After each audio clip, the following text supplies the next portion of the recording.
She stood no taller than his knee, trembling beneath the shadow of a soldier bred for annihilation. Her four-fingered hands were raised in surrender, her golden eyes wide with terror. "Please," she whispered in broken galactic standard. "I don't want to die." Sergeant Cade Mercer, war hero of Earth's infamous Vanguard Legion, lowered his plasma rifle. And in that moment, he didn't pull the trigger. Planet Miriel 4 had already been turned to ash. The orbital bombardment 2 weeks prior had turned lush forests and crystalline cities into blackened wreckage. The Vanguard Legion was only there to mop up what remained: stragglers, survivors, resistance nests. The orders were simple: no prisoners, no exceptions. The Miriellans were classified as a Class S threat, something about unstable psionic energy signatures and genetic engineering gone rogue. But Cade had been fighting for Earth since he was 17. 10 years of war. 10 years of watching men and women bleed out in red dust under alien suns. Somewhere along the way, the difference between following orders and being a monster had gotten blurry. But standing here, rifle raised over a being barely 2 feet tall, he felt clarity cut through the fog for the first time in years. She was shaking, wings twitching. The iridescent membrane of one wing was torn, hanging limp like a broken veil. Her skin, pale violet and covered in a soft bioluminescent shimmer, was marred with ash and small burns. She had blood on her, her own or someone else's, Cade didn't know. But what struck him wasn't her injuries. It was her eyes. Wide. Intelligent, terrified. "Your people killed my sisters," she said, voice hollow but defiant. "Do it! Finish it!" Cade didn't move. His finger hovered over the trigger. Training screamed at him to complete the mission. But something deep within him, something old and forgotten, clenched his chest. He slowly lowered his weapon and knelt beside her. "What's your name?" Her face twisted in confusion. "Why do you care?" "Maybe I don't," he said. "Maybe I just want to." She hesitated. Then, "Niari." He nodded once. "I'm not going to hurt you, Niari."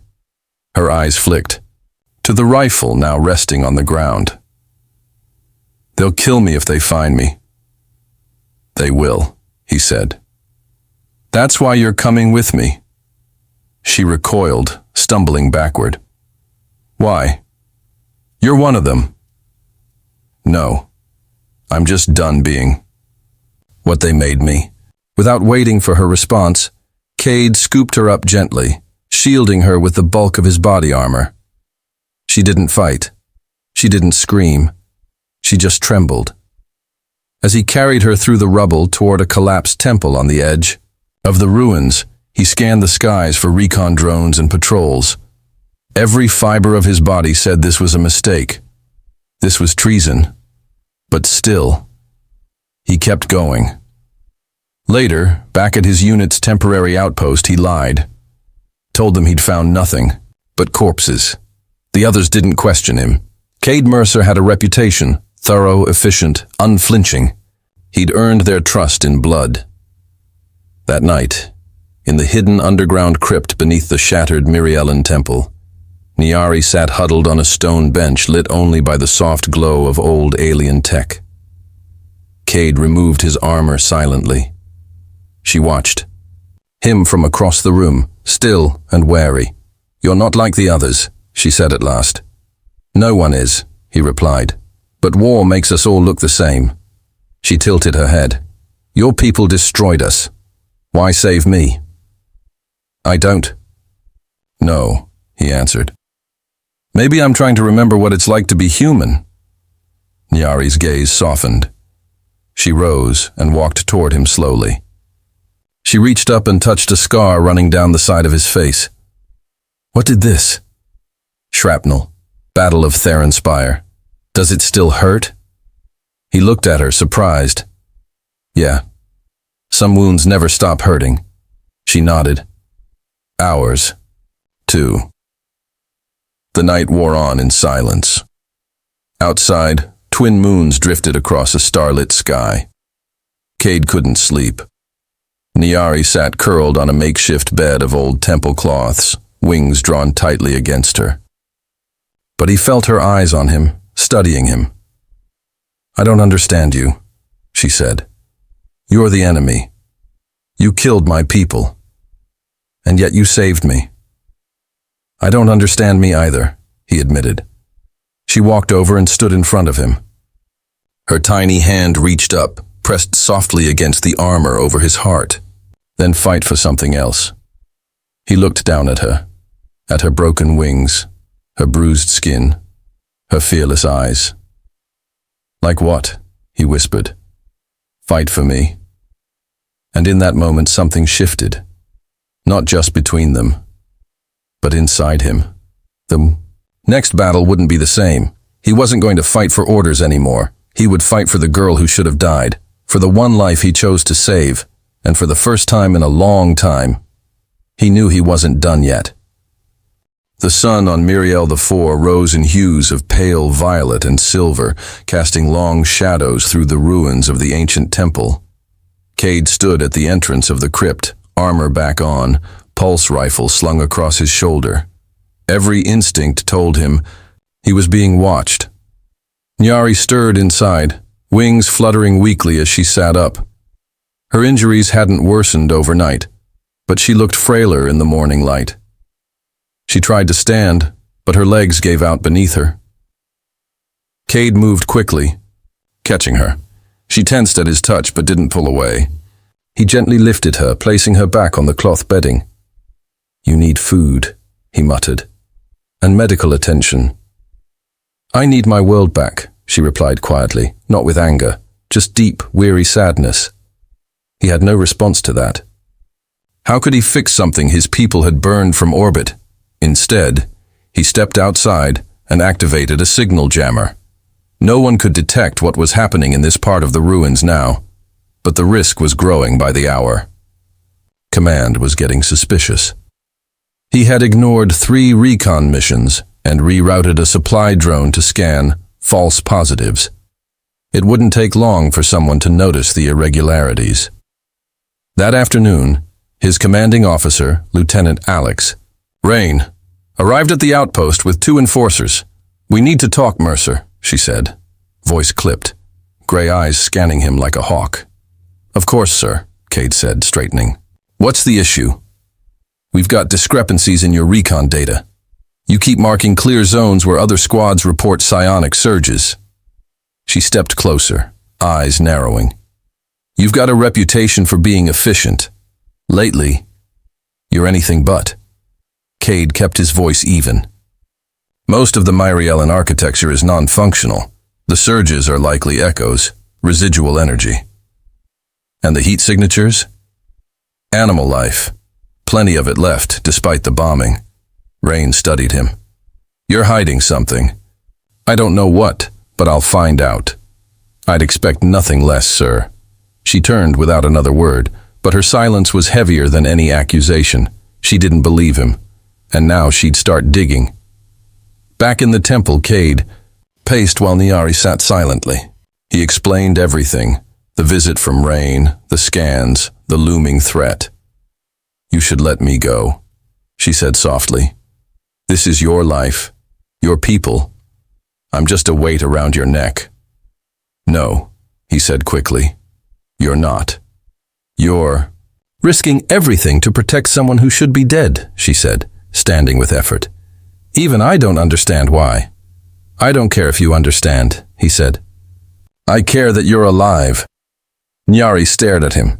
"You don't know me. I could be dangerous. I am dangerous. Then maybe that makes 2 of us." There was silence between them, tense, charged. "You're strange," she said, "for a human." "You're strange," he replied, "for someone I'm supposed to hate." A breath of laughter escaped her, unexpected and soft. "That's the first time I've laughed since the bombardment." "Glad to be of service," he said with a crooked grin. She looked up at him, solemn once more. "If they find me, what will you do?" He didn't answer. He didn't have to. That night, Rain deployed a scout drone near the temple. Cade intercepted the signal and realized too late. It had picked up something. Faint but clear, a biosignature inconsistent with any human pattern. Small. Mary Ellen. They were coming. Cade rushed into the crypt. We have to move. Nyari was already awake. She nodded once. No protest. No delay. He led her deeper into the ruins, through collapsed tunnels and forgotten burial chambers, their path lit only by the glow of her skin and the occasional flicker from his visor display. They reached a sealed chamber, ancient, covered in bioluminescent roots. The lock was genetic. Mary Ellen. "This is a holy place," she whispered. "My ancestors used it to commune with the stars. I shouldn't bring you here." "You trust me?" She hesitated, then nodded. Nyari placed her palm on the center of the stone. The door opened with a low hum, revealing a chamber full of pulsing blue light. Inside were crystalline spires, floating orbs of memory light, and walls etched with the lifelines of her people. "It's beautiful," Cade said, breath-catching. Nyari walked into the center of the room. "This is the heart of Miriel. If they find us here, they'll desecrate everything, and they'll kill you for betraying them." Cade stepped in after her. "Then we make our stand here." She turned sharply. "You mean to fight?" "If I have to. They'll send enforcers, drones, heavy plasma. You're one man. I've done more with less." Nyari looked at him, her expression unreadable. "You're not just saving me. You're choosing me." He stepped closer. "You asked me to fight for something else." Her voice was barely above a whisper. "And you chose love?" "I don't know what this is yet," he admitted, eyes locked on hers. "But I know it's real." She touched his hand, her tiny fingers wrapped around his, warm and trembling. Outside, distant thunder rumbled, the engines of descending ships. Time was running out. Cade looked toward the entrance of the sanctum. "If they come, we fight together." Nyari stepped. Beside him, eyes glowing faintly now with an inner fire. "Then let them come." And somewhere in that ruined world, a single human and the last of her kind prepared for war. Not because of orders, not because of vengeance, but because one heart reached across the stars and another answered. The first strike came before dawn. The ancient sanctuary trembled under the force of a kinetic detonation as dust and fractured stone rained from the ceiling. Cade snapped up his visor, tracking the movement outside. 6 combat drones and at least 3 Vanguard enforcers, all armed for heavy assault. Rain wasn't wasting time. "They found us," he growled, shielding Nyari as another explosion sent cracks down the temple's sacred walls. Nyari's voice was calm, too calm. "They're going to destroy this place. Not if we hold them off." "You mean, not if you die for me?" He turned sharply. "We die together, or we live together. But I'm not leaving you." Nyari stared at him, and for a moment all sound seemed to drop away. Her wings unfurled fully for the first time, though still damaged. They shimmered with bioluminescent energy that lit the chamber walls. "There's something I didn't tell you," she said. Cade raised an eyebrow. Now would be the time. She stepped forward, placing her palm against one of the floating memory crystals. It pulsed in response, and the chamber walls began to glow with patterns and symbols Cade couldn't decipher. "My people weren't just scientists and psionics," she said. "We were guardians. This sanctuary was more than a holy site. It's a weapon." "What kind of weapon?" "One that responds to living will, emotion, energy. It requires a bond." Her voice trembled now. "A shared heartbeat." Cade blinked. "Like a neural link, stronger, deeper. 2 minds joined by trust. Maybe even love." The chamber shook again, this time from boots and plasma charges echoing down the tunnel. Cade looked at her. Do it. Nyari hesitated. It could kill you. He stepped closer. Or it could save you.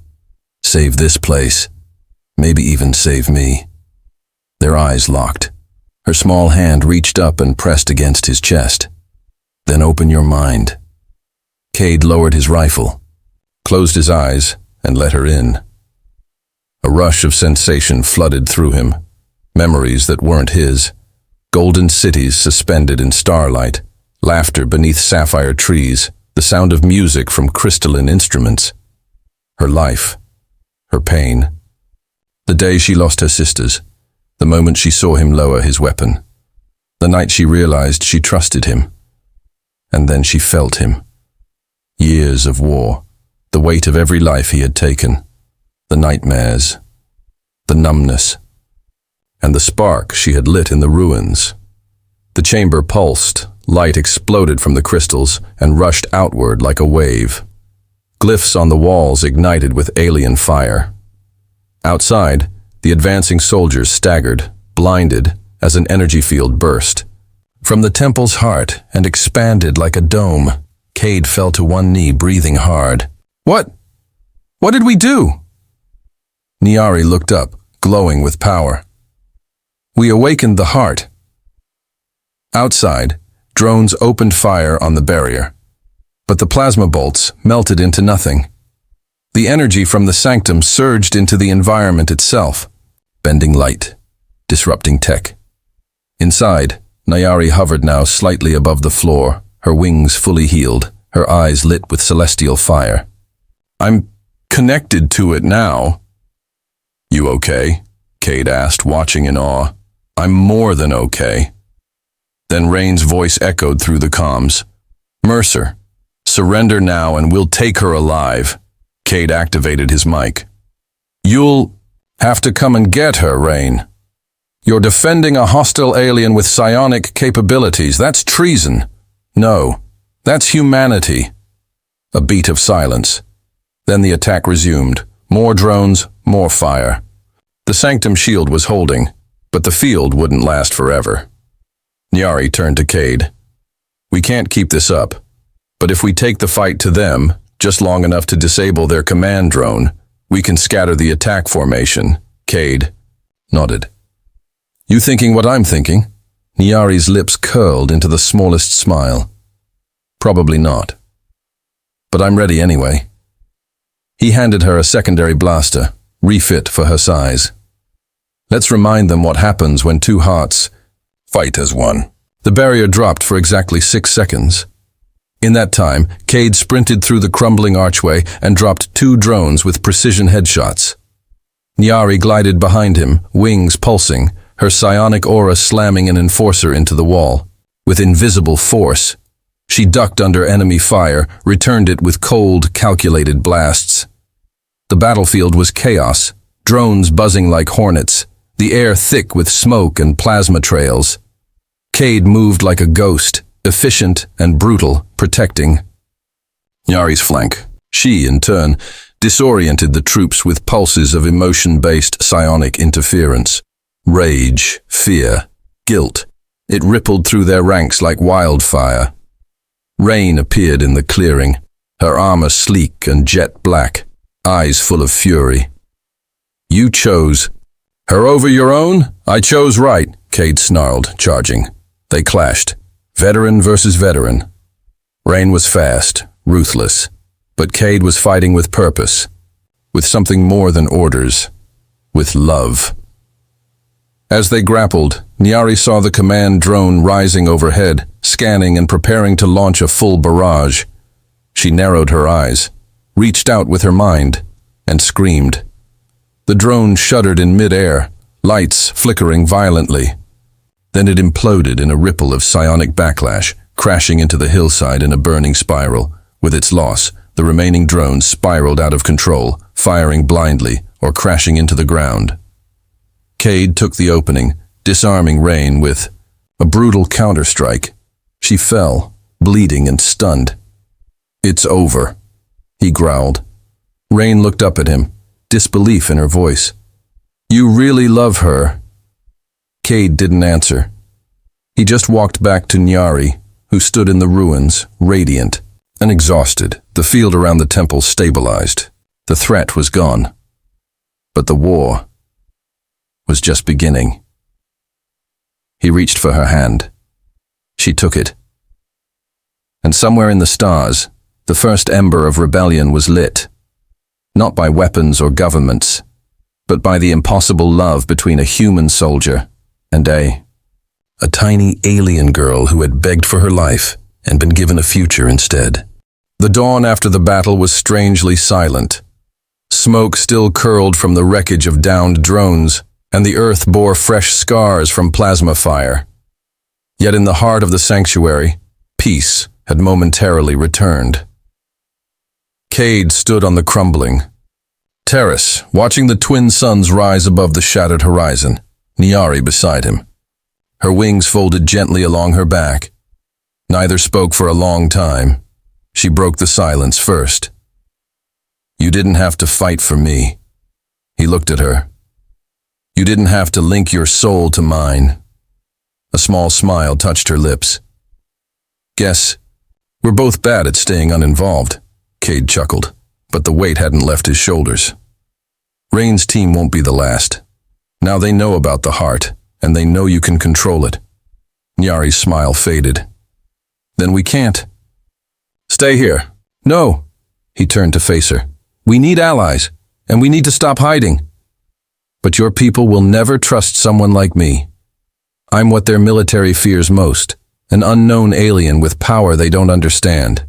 Then we make them understand. She tilted her head. Curious. How?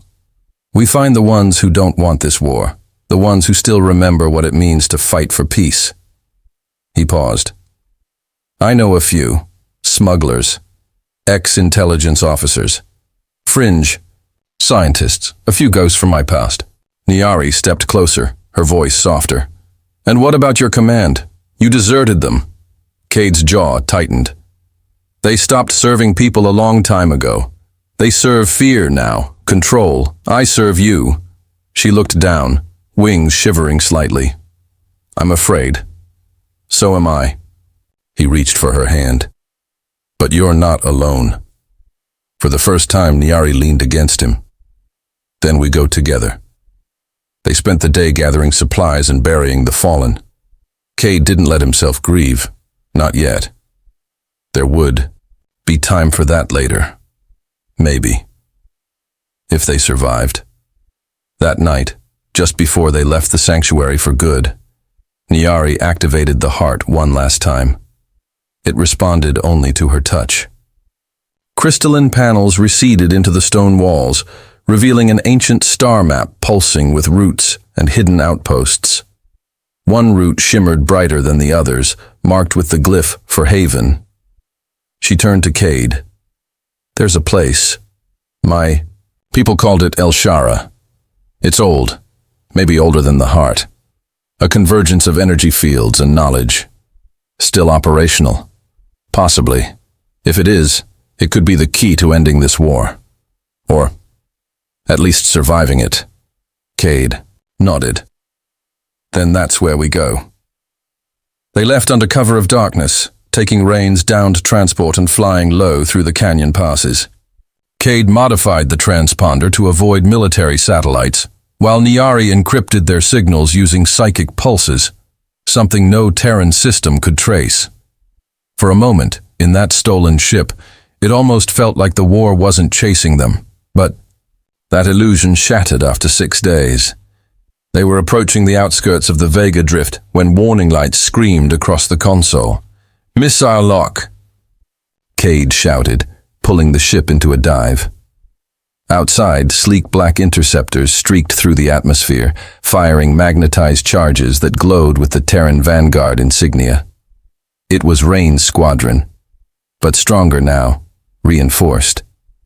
And more ruthless, Cade cursed. They must have tagged us with microdust. Explains how they tracked us. Nyari slid into the co-pilot seat, her fingers glowing with psychic energy. I'll disable their weapons. No, that'll overload you again. You almost died last time. We won't live long enough for me to die later. Before he could. Stop her. She pressed both hands to the console, her body arched, light pouring from her eyes. The ship's systems surged, then synchronized, with her, through her.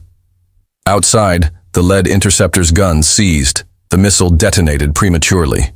Another craft spun out of control. But then something unexpected happened. A third ship, a different design, older, cobbled together with alien parts, swooped in from above and opened fire on the remaining interceptors. In a matter of seconds, the attackers scattered, retreating into orbit. The comm crackled. A gravelly voice came through. "Mercer, is that you? Or just another idiot playing pirate?" Cade blinked. "Corin?" The voice laughed. "Still alive, huh? Didn't expect to find you with, well, whatever that is beside you." Nyari looked offended. "Excuse me?" Corin's ship latched onto theirs with a magnetic tether. "Dock with us. We've got a lot to talk about, and not much time before." More friends show up. They docked. Inside, the corridors smelled like oil and ozone. Corin himself waited near the hatch, his beard more gray than Cade remembered, his cybernetic arm humming with hidden weapons. "I should shoot you," he said, with a grin, "but I won't. You're too damn interesting." Nyari stepped forward cautiously. Corin raised an eyebrow. "You're the one that's got the whole Vanguard screaming about xenopsionic contamination, huh?" Cade stepped in between them. "She has a name, Nyari." Corin nodded. "Right, Nyari. And you two just happen to be running from every major faction in this system?" "We need sanctuary," Cade said. Corin motioned toward the galley. "You're in luck. I know just the place. But there's a price." "What kind?" Corin looked dead serious. "You'll have to make a stand. No more running. Not just for her, for everyone like her. You ready for that, soldier boy?" Cade looked at Nyari. She looked back, and together, they nodded. Outside, stars shifted. War loomed on the edges of every system. But in the darkness of space, a bond between two unlikely souls had begun to ignite something far more dangerous than rebellion. Hope. The surface of El Shara glowed like a wounded star, an ancient, half-forgotten world tangled in crystal spires and broken moonlight. Nyari stepped out of Corin's ship first, wings tight against her back, every step drawn with both awe and terror. "It's real," she whispered, "just like the heart showed me." Cade followed, rifle slung across his back, scanning the alien horizon. His instincts were sharp. This wasn't just a haven, it was a beacon. All around them, long-dead architecture pulsed faintly with life. The air shimmered with static charge, and the energy grid beneath the soil thrummed like a heartbeat trying to wake. "Place gives me the creeps," Corin muttered, exiting behind them. "Feels like the kind of relic that eats souls for breakfast." "It's a psionic lattice," Nyari said softly, brushing her fingers along a pillar. "My ancestors built this place to amplify thought. Intention becomes real here." "Sounds like the kind of thing we don't want falling into Vanguard hands," Cade said, and that was the problem. They weren't alone. The first gunshot rang out as the sky above cracked open with fire. Dropships, Vanguard insignias. Too many. More than a strike team. A purge unit. They had come to erase the anomaly. And this time, Rain wasn't sending scouts. He came himself. Cade spotted the descending command vessel with its claw-like landing gear and blue-white afterburners. "Looks like your old friend missed you." "I told you," Corin grunted, locking a plasma cannon onto his shoulder. "You're just too damn interesting." Nyari closed her eyes. "They'll destroy the lattice. They'll wipe everything." "Not if we make our stand here," Cade said, gripping her hand. "Right now. Together." She nodded, lips trembling. "I trust you, Cade." He didn't smile, didn't flinch, just whispered, "Then hold nothing back." They ran. The battle for El Shara began with light, raw, searing beams of energy lancing from the heavens as dropships deployed high-grade sentinels. Vanguard soldiers spilled into the ruins like locusts, shouting orders, weapons primed. Corin's crew returned fire from the ridge, holding a perimeter, but they were outnumbered 10-1. Cade and Nyari pushed through the crumbling central atrium toward the lattice core, a tower of spiraled glass and pulsing stone that vibrated with ancient memory. "They're trying to overload the lattice," Nyari shouted. "If it destabilizes, the planet might fracture." Then we cut the link. Cade reached the control pedestal, but it didn't respond to him. Only Nyari. Her hands glowed. Energy answered her. The spires began to pulse, brighter, faster, like a mind waking up. Outside, Rain's voice thundered over the comms. "Mercer! Stand down and surrender the alien. You're aiding a planetary-level threat. We have authorization to use graviton collapse warheads." Cade clicked the comms open. "You use one of those here and you'll crack a hole through 6 systems. You'll doom your own fleet." "Not if I leave first." That was Rain. Always a patriot when it was convenient. Cade turned to Nyari. "How much more can you pull from the lattice?" "I can awaken it fully," she said. "But if I do, I might not survive. It'll take everything." Cade grabbed her hand. "No. We do this together." She stared into him, searching. "Even if it kills you?" He leaned in, pressing his forehead to hers. "I'd rather die free beside you than live in a world that sees you as a threat." Nyari's lips quivered. "Then I'll share the burden." They reached for the core together. The moment they touched it, the world shifted. The lattice sang. Light erupted from the spire, lancing into the clouds. The entire structure began to levitate, trembling with unleashed memory and emotion, and Nyari and Cade, fused in will, in pain, in purpose, became its conduit, time warped. Space bent, and across every ship in Rain's fleet, power died, screens went black, weapons froze mid-charge, communications failed. The heart of El Shara had awakened, and it saw no difference between Terran and alien. Only intent. Corin shouted from his broken comm panel. "Mercer, what the hell did you do?" Cade's voice echoed, distorted through the lattice. "We gave it a choice, and El Shara chose to live." One by one, the invaders were cast out, teleported, displaced, or simply erased. Rain's flagship cracked open mid-air and vanished into a fold of warped space, screaming all the way down. When the light faded, when the singing stopped, Nyari collapsed. Cade caught her, falling to his knees, arms wrapped around her tiny body. Her wings were dim, fading. "No, Nyari, stay with me, stay." She opened her eyes, weak but smiling. "I'm still here." Relief broke him. He laughed, cried, held her tighter than he ever had. El Shara glowed calmly around them, now a peaceful haven. No longer a weapon, just home. Later, as Corin's team cleaned up the battlefield and repaired their ship, Cade and Nyari stood at the edge of a glowing cliff. She looked up at him. "Do you think they'll come again?" "They always do. But we'll be ready."